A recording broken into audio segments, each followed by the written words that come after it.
This CoinWeek podcast is brought to you by PCGS. PCGS is the standard in the rare coin grading industry. Visit www.pcgs.com to learn more. Modern Coin Wholesale CEO Ron Jaworski has been a professional numismatist since 1984. With $200 in his pocket, he went to his first coin show and made a profit.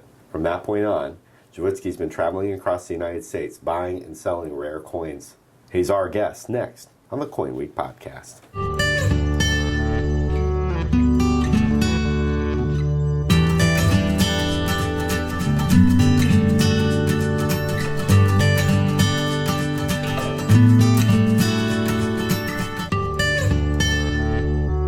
So Ron, how does somebody get started in rare coins at 15 years old?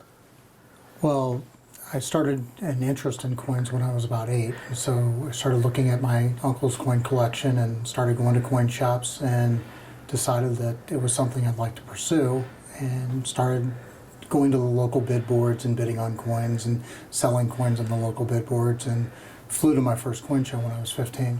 So did you get it handed to you in the beginning as you were learning?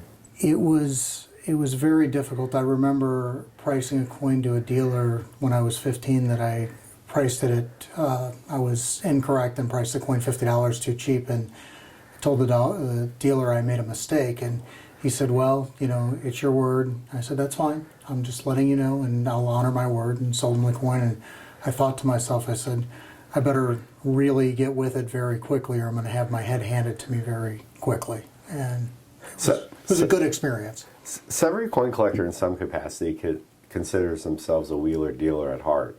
But what differentiates somebody who just tries to buy and sell and turn a profit from somebody who really has a talent to become a coin dealer?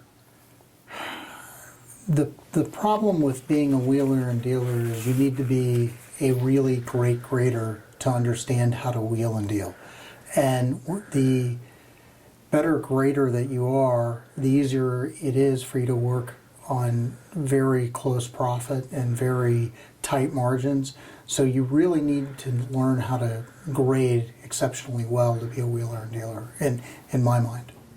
It would assume to me that when you're starting out that you don't necessarily have the capital on the back end in order to get the coins that you know are fantastic. But you're probably picking from a smaller selection of coins in order to start building up those reserves.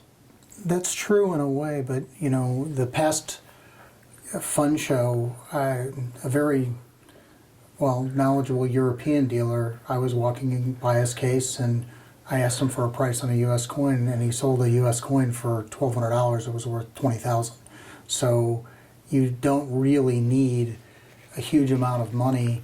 You need to know how to grade the coins, and by knowing what that coin graded, I was able to buy it for $1,200. So it doesn't seem like it was a lot of outlay to make a lot of money quickly.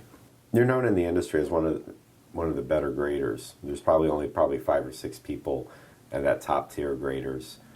How did you start developing an eye for series that would have been well beyond your means at the time? Well, I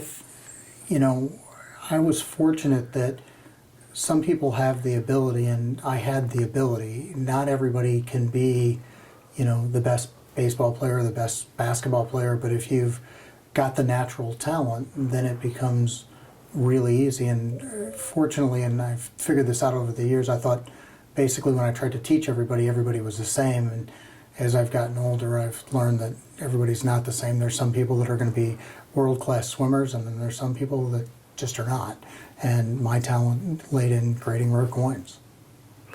So what goes into looking at a rare coin and deciding on its quality? Because it seems to me that if you have an issue like, for instance, a Morgan dollar where there's 400 coins and 65, according to one service or the other's population report, not every coin in there is going to have identical features. I mean, there's sort of, it seems to me that grading has always been a give or take. Well, it is, but then if there's 400 silver dollars graded 65, the first thing you've got to tell yourself is not all those coins are 65s, probably. So even the experts get them wrong. So the first thing you need to do is take out the 64s that are in 65 holders. Then you've got to take out the 66s that are in 65 holders and realize where the mid-range grade is and which coins are graded correctly. That's what my expertise comes in, and that's what I'm very good at. Because of my position when I was at NGC, I was a finalizer, so you would always have people, walking the line one way or the other, and it was my job to make sure that they were correct. So you're saying that essentially, like, to a skilled grader, that there's a little bit more fluidity to the grading spectrum than a collector just taking something at face value with a spec. I would say that's correct. And I would say, the amount of coins that are graded and that are out there, you've got to realize which coins are graded wrong too low and which coins are graded wrong too high. And it's a fine line. I've always heard that it's when coins are graded too low, like consistently graded too low by a service, that it's essentially a confidence issue. That perhaps you have a younger grader or somebody looking at a coin and they're afraid to pull the trigger on a high grade if that high grade means that the coin might be worth considerably more money in the market. Well, you've got to realize that the grading service has the responsibility of buying back the coins that are overgraded. So unless you're very confident in what you're doing and all of a sudden you grade a coin and you say it's a 64, let's say a 25 SP stellar, for example, 64 PCGS is worth anywhere from $1,000 to $1,200, but in 65 it's worth $20,000. Most novice graders and most graders that are worried about their skill set would call that coin a 4, and they do all the time, to where sometimes you look at it and you go, what did they do? This is a lock 5, this is worth $20,000, I can't believe they did that. Now, that being said, there's a lot of times that dealers will buy 64s that are just 64s and try them for 65s because of the spread. So the dealer looks at the spread and says, wow, I want this to be worth $20,000. Not looking at the coin itself, but just hoping he can make the money. So it happens both ways. It happens with the dealers and it happens with the graders. I remember talking to some of the senior graders at PCGS a few years ago, and we were talking about the concept of resubmissions, especially for coins that are kind of noteworthy. And one of the things I was struck by is that I think most graders who are really pay attention to what's going on, they have excellent pattern recognition skills. And so they tend to call these coins old friends as they keep coming back. Was that sort of the case when you were grading coins? I think that's the case of any grader. When you grade coins, there's coins like the 25S is a perfect example where there's this big spread and they just keep on hoping and wishing, and if they throw the fee at the grading service enough, they're hoping that it's going to happen. But what they don't understand is all they have to do is look at the coin, and there's coins that you go, you don't need to send this in 50 times, it's never going to work, just stop. And they don't have enough confidence in their own grading ability. I call it the greed factor, where they just look at the spread and they go, I gotta have it, and they can't help themselves. So there are old friends when you're grading coins, but at the same time, if they just look at the coin will give them the answer. So let's go beyond the numerical grade of coins and talk about the story that grade tells you as a grader. What is a coin that you would put in a 61 holder? What does that 61 grade tell you about the way that coin was handled?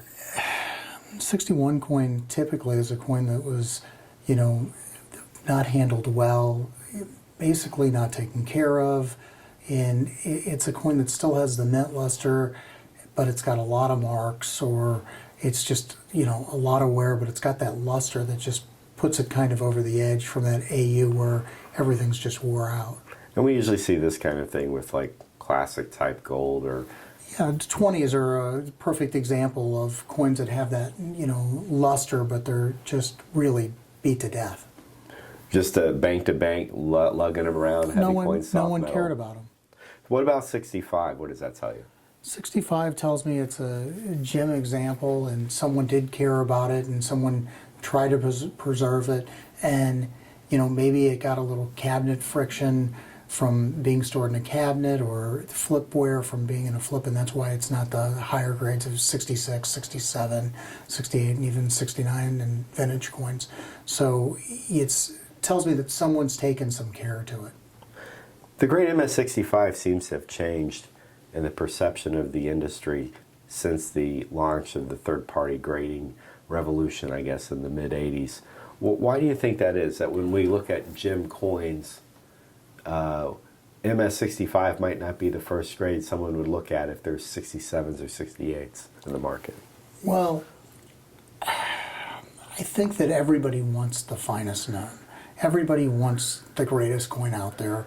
And, you know, a 65 is a nice coin. I mean, it's a beautiful coin. There's some, you know, early gold coins that you'd be thrilled to have in a 65, but knowing that, you know, the ultimate grade is 70, everybody wants to dance with the beautiful, you know, the most beautiful woman at the party, and it's just everybody wants the best. Do you think that was the case when, gem was basically the grade that everyone wanted, like for Morgans? I think it was, and I think that, you know, when I was a young kid, I remember buying a proof Morgan dollar, and a gem example was worth $5,000. And I was at a coin show and I found one and I paid $8,500 for it.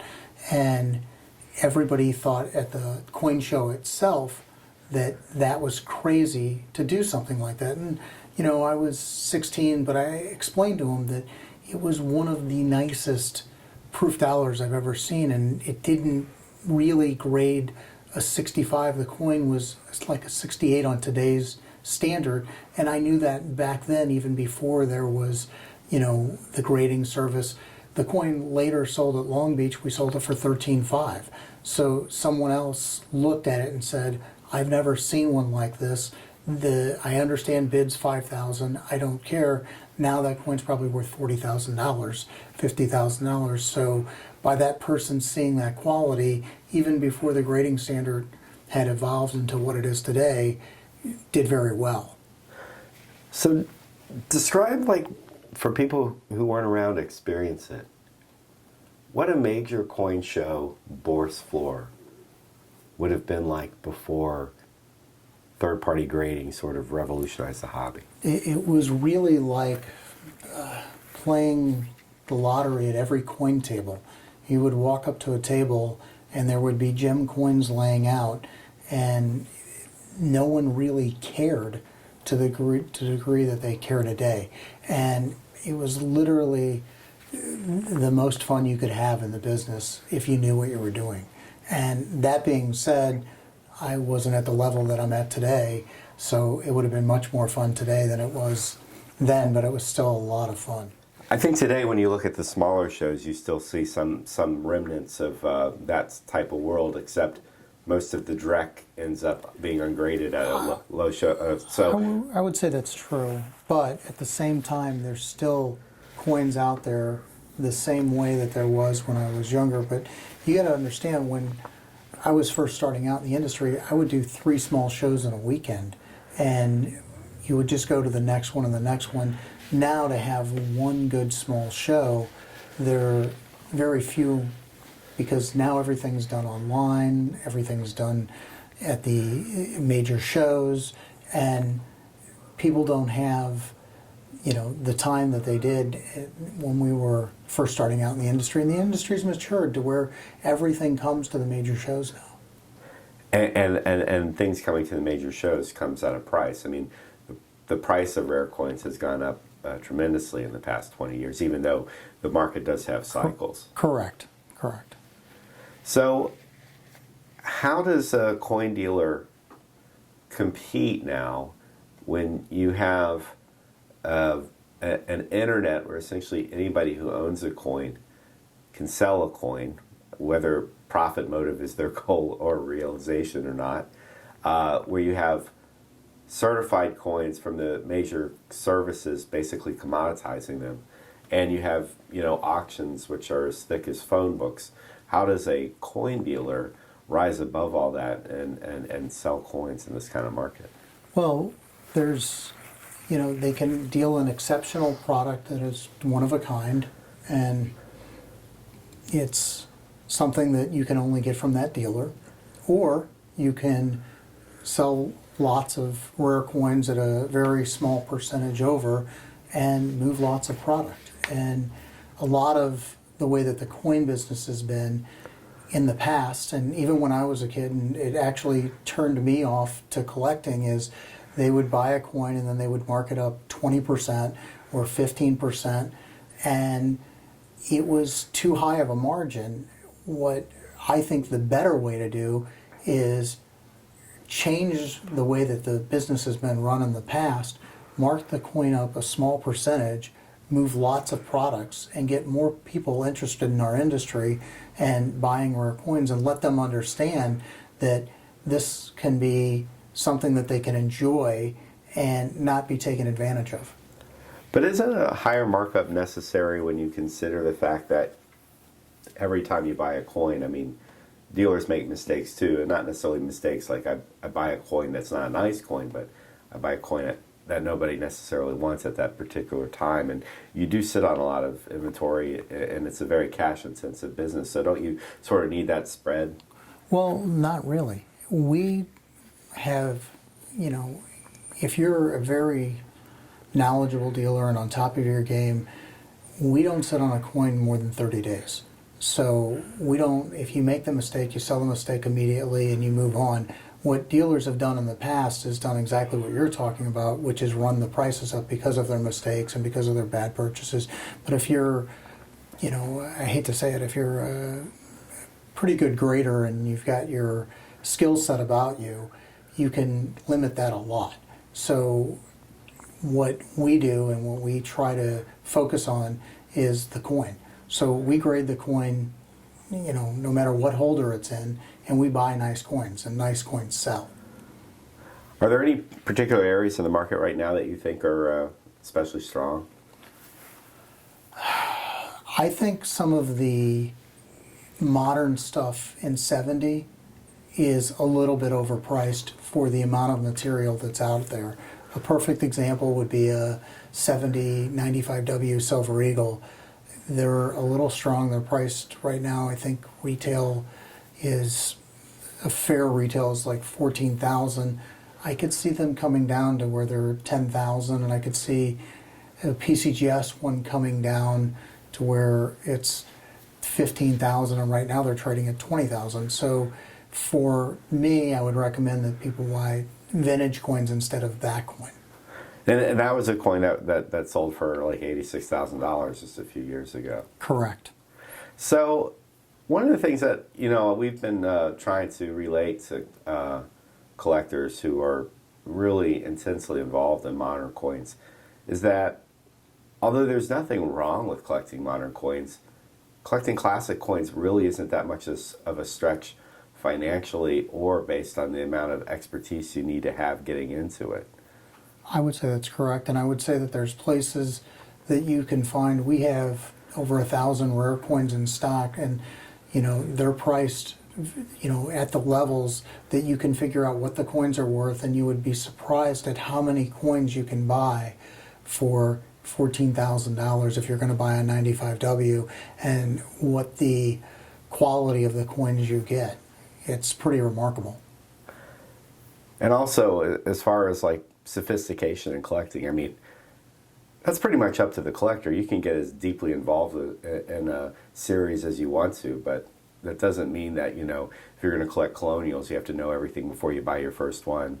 If you're going to collect bust half dollars, you don't have to know every Overton number before you make a decision that you want to give it a shot. I would say that's correct. I mean, you can buy a particular nicely toned Morgan dollar that you like the color and it's a gem example without collecting the whole series of Morgan dollars. I think, you could start with buying a CC dollar that's got great history, beautiful coin, comes in the GSA pack or can come in a PCGS or NJC holder, and you can get a great coin for not a lot of money.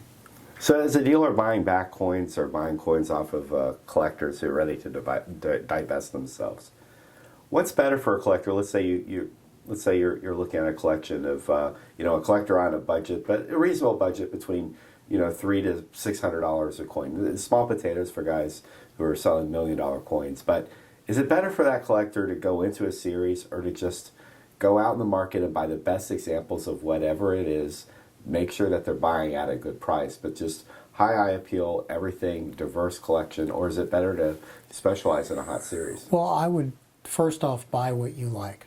When I was younger, I collected Liberty nickels because I liked the design and I thought it was a beautiful coin.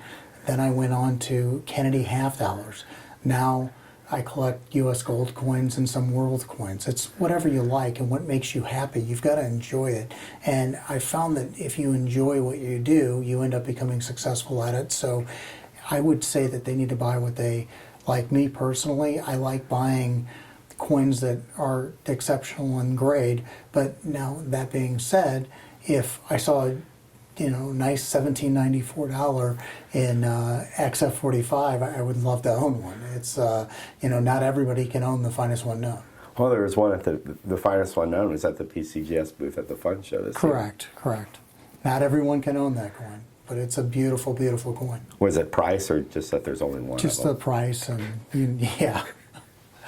Well, Ron, thanks very much for joining us this week on the CoinWeek podcast. Thank you for having me.